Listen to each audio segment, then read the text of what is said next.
ওম নমঃ ভগবতে বাসুদেবায়। সুবচনী ব্রত। সময় বা কাল। এই ব্রতের কোনো নির্দিষ্ট কাল বা সময় নেই। সাধারণত বাড়িতে কোনো মঙ্গল অনুষ্ঠান উপলক্ষে সুবচনী ব্রত করা হয়ে থাকে। ব্রতের দ্রব্য: ঘট, খই, নাড়ু, আমডাল, সুপারি, পিঠুলি, তিল, সিঁদুর আর দক্ষিণা। ব্রতকথা: এক সময় কলিঙ্গ দেশে কলিঙ্গ রাজার অধীনে এক ব্রাহ্মণী তার একমাত্র ছেলেকে নিয়ে বাস করত। ব্রাহ্মণীর ছেলে রোজ পাঠশালায় যায় আর অন্য ছেলেদের নানা রকম খাবার দাবার খেতে দেখে। সে একদিন পাঠশালা থেকে এসে তার মাকে বলল যে তার একটু মাংস খেতে ইচ্ছে হয়। এই কথা শুনে ব্রাহ্মণী বলল, মাংস কোথায় পাবো বল? ছেলে তাতে বলল, আমি এনে দেবো মা। তারপর ব্রাহ্মণীর ছেলে সকালবেলা উঠে মাংসের চেষ্টায় সারা নগরে ঘুরে বেড়াতে লাগলো। সেই দেশে রাজার হাঁসশালে অনেক হাঁস ছিল আর তাদের পাহারা দেওয়ার লোকও ছিল। তারা সব সময় তাদের পাহারা দিত। হাঁসগুলো রোজ সারাদিন চড়ে সন্ধ্যের সময়ে ঘরে ফিরে যেত। একদিন হাঁসগুলো চড়ে যখন তাদের হাঁসশালে ফিরে যাচ্ছে, তখন একটা খোঁড়া হাঁস পালে সকলের পিছনে যাচ্ছিল। ব্রাহ্মণীর ছেলে সেটাকে ধরে আছাড় মেরে ফেলল আর তার মার কাছে এনে দিল। তারপর সেটাকে রান্না করে খেয়ে ফেলল। এদিকে রাজা রোজ হাঁসগুলোকে একবার করে দেখতেন। সেদিন তিনি দেখলেন যে খোঁড়া হাঁসটি নেই। তখন সেই খোঁড়া হাঁসটাকে খুঁজে আনবার জন্য হাঁস পালকদের হুকুম দিলেন। তারাও চারিদিকে খুঁজে হাঁসের সন্ধান পেল না।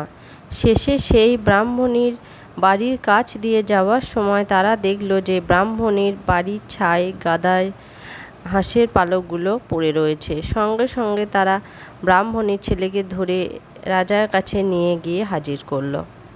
রাজা হুকুম দিলেন, একে এখন কারাগারে আটকে রেখে ওর বুকে পাথর চাপা দিয়ে দাও।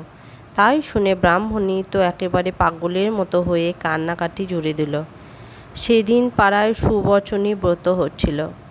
জানতে পেরে ব্রাহ্মণী শেষে কাঁদতে কাঁদতে সেখানে গিয়ে মানসিক করল যে তার ছেলে রাজার কারাগারে বন্দী হয়ে আছে।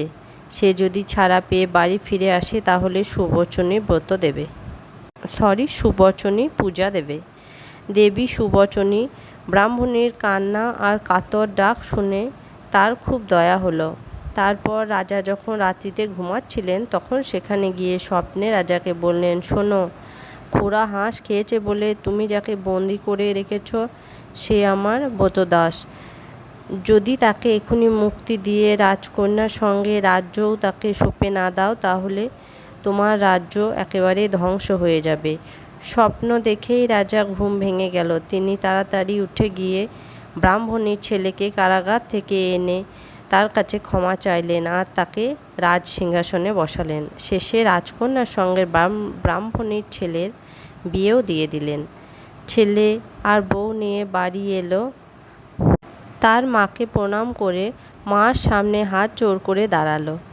ব্রাহ্মণী তখন আর দেরি না করে জলের ধারা দিয়ে বর কনেকে ঘরে তুলল আর সুবচনী পুজোর ব্যবস্থা করল।